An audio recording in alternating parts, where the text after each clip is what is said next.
Buenas noches, amigos, amigas. Los vídeos que presentamos están enlazados. Estamos realizando una investigación por piezas y hoy toca, después de pirámides telepáticas, de curación a distancia y aparatos de números aleatorios, acercarnos al cerebro y a una serie de hipótesis que han despuntado en el mundo de la ciencia que consideran al cerebro un intrincado sistema de resonancias armónicas, algo similar a un instrumento musical que interpretará múltiples notas a la vez.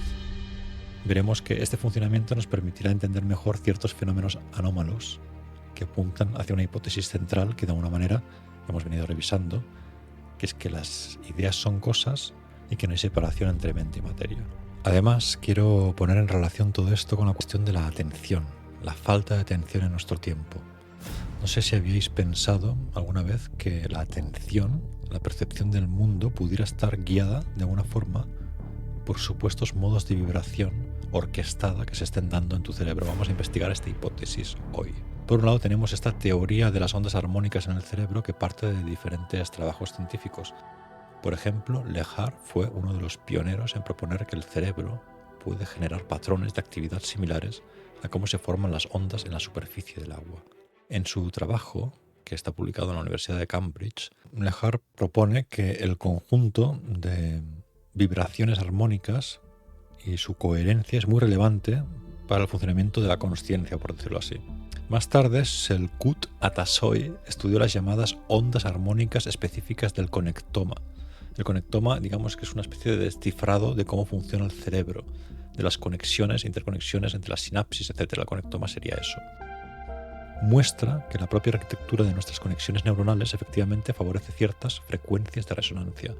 Este artículo está publicado en Nature. Este es uno de los estudios centrales sobre Connectome Harmonic Decomposition, donde se analizan patrones de resonancia en el cerebro antes y después de administrar LSD, algo que veremos con un poco más de detalle después, en el siguiente punto. Estas ideas según las cuales cuando uno toma LSD o ciertas sustancias los patrones armónicos del cerebro cambian, ha sido explorada por más personas como Luppi, que comparó en un estudio cómo cambian estos patrones de resonancia durante la anestesia y los estados psicodélicos. En este estudio se examina, esto es muy curioso, el comportamiento neural de las parejas de enamorados y de las parejas de personas que no se conocen, demostrando que existen patrones alfa y beta y gamma de sincronía en determinadas áreas, estoy leyendo aquí del estudio, cuando las personas tienen un lazo afectivo. Hay una sincronización, que es un elemento que hemos visto, el ritmo es fundamental en nuestro estudio sobre cómo funciona la realidad. Lo hemos experimentado también en la toma de psicodélicos, la cuestión del ritmo, del pulso, del mundo pulso, de alguna forma. Y aquí se investiga sobre esta armonía. Para mí lo que nos viene a decir es que la afinidad entre las personas se construye de una forma como una afinación instrumental, una afinación entre los dos. Muy curioso de examinar este experimento. Más recientemente, Joana Cabral demostró en grabaciones de tejido cerebral de roedores que estas ondas armónicas son medibles y podrían explicar cómo se coordina la actividad cerebral. Es, por lo tanto, una nueva línea de investigación muy avanzada que examina este conjunto de ondas para extraer conclusiones acerca de cómo es nuestro cerebro, que por supuesto es complejísimo.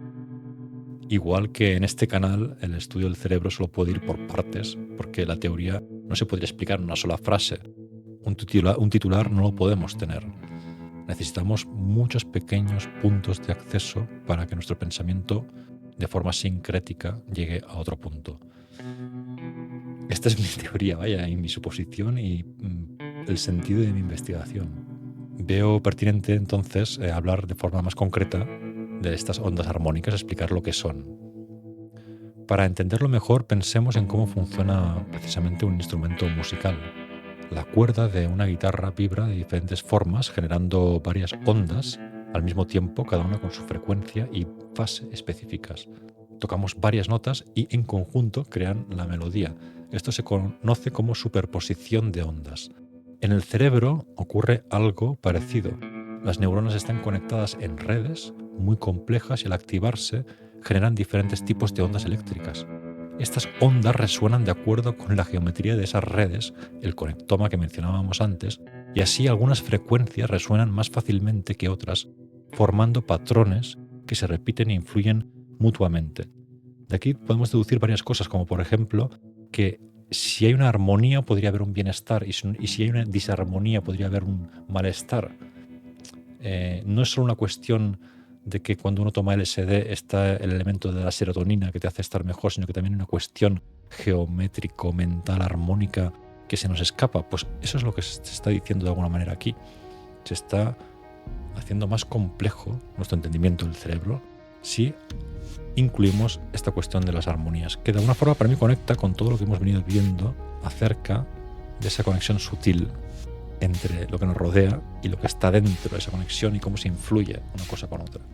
Por otro lado, en la línea del tema vibracional, quiero contaros también que hace unos días regresé a visitar a una afamada doctora experta en terapia craneosacral, la doctora Castellones, de quien ya hablé en un vídeo en el que analizábamos estudios científicos relacionados con la curación a distancia. Terapia craneosacral. Algún día habrá que estudiarlo a fondo esto. Para esta nueva visita me desplacé a la industrial ciudad de Sabadell. La doctora, al recibirme en la perfumada sala, me recordó que hacía 12 años que no la visitaba. 12 años. Me preguntó si estaba igual que hace 12 años, a lo que yo contesté que naturalmente nada era igual que hacía 12 años. Hablé de dolores crecientes y operaciones pasadas y de nuevo me tumbó y estuvo un rato como valorando mi situación. Esa valoración mezclaba asuntos de osteopatía, cómo estaban los huesos colocados, y asuntos algo más esotéricos, creo, como son colocar los órganos dentro del cuerpo o alinear los chakras. Hizo algunas cosas que me llamaron la atención. Por un lado me fijé en cómo manipulaba mis oídos, ponía como los dedos así, me tiraba para atrás, pero todo muy suave, muy ligero. Y luego cómo manipuló con guantes el interior de mi boca, me introducía los dedos y apoyaba en los dientes. No sé muy bien de qué servía eso porque yo lo percibía como un toque muy ligero que realmente no se siente apenas. En esencia me tocó muy poco y apenas me sometió a esfuerzo. Podemos decir en abstracto que tal vez o acaso sus operaciones tuvieran incidencia sobre estos patrones armónicos. No solo del cerebro, sino del cuerpo entero. Es una pregunta, una especulación. Esto es literatura también, esto es ciencia ficción también. Es lo que especulamos. Ahora profundizaremos un poquito más para ver si tiene sentido o no y vamos a intentar llegar a algo.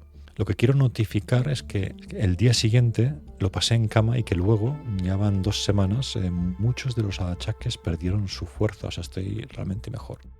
Yo estaba mejor y más sanado. Hubo algo no totalmente físico en esas operaciones de la doctora Castellones, algo sin duda del orden, de las frecuencias y las fuerzas sutiles.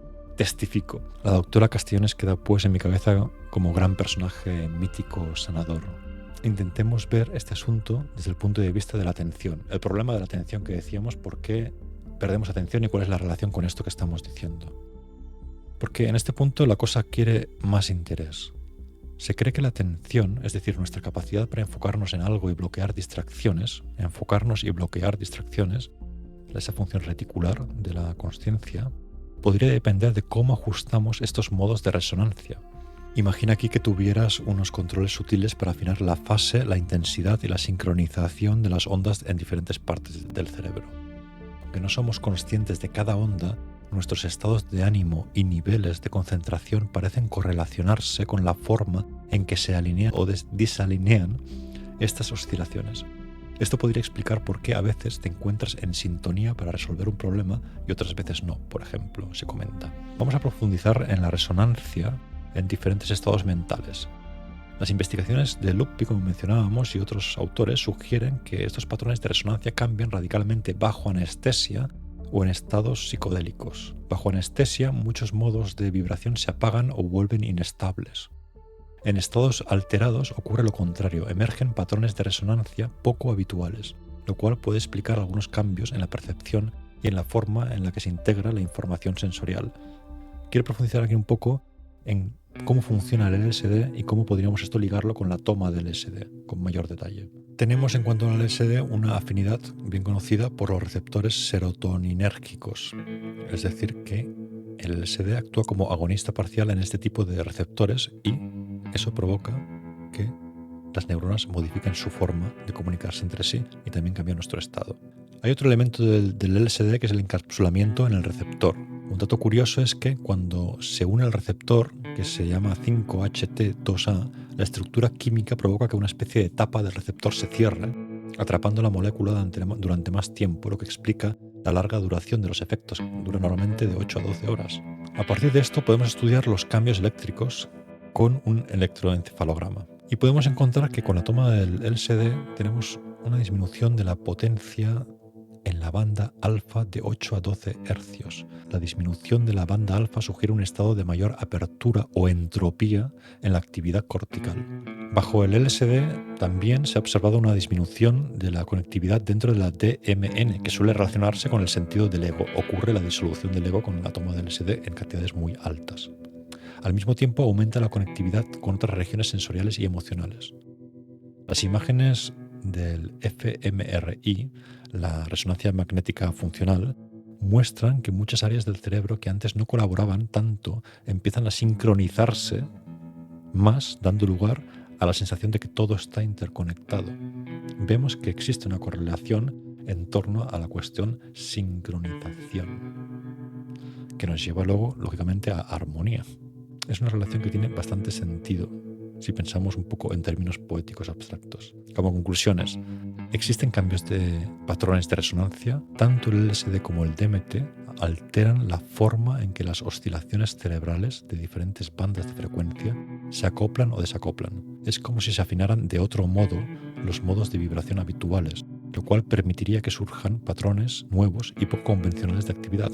Por eso se puede utilizar para curar patologías, porque facilita el tomar nuevos recorridos. La experiencia lo muestra. Por otro lado, tenemos una mayor volatilidad en la sincronización. Si pensamos en el cerebro como un instrumento que suele tocar en ciertas frecuencias y modos de resonancia, los psicodélicos podrían modificar esa afinación de forma transitoria, llevándonos pues a lo que nos llevan, experiencias perceptivas extraordinarias. O sea, cuando se cambia esta armonía con una cierta afinación, podemos entonces ver. Entonces, conectémoslo esto con la meditación. Cuando entramos en el estado meditativo, que hay diferentes estados, estamos de alguna manera calmando, equilibrando, armonizando nuestro cerebro, se podría decir. Aquí hay muchas conexiones, pero queremos detenernos en este punto porque ya hemos visto bastante. Os invito a investigar los estudios que he mencionado, los dejo aquí en la descripción, e investigar un poco más por vuestra cuenta el resto de vídeos que hemos ido siguiendo, porque tratamos de acorralar por momentos la idea de que las ideas justamente son cosas. Por lo tanto, encontramos algún tipo de justificación mínima, de correlación, algo que nos dice que la magia podría existir.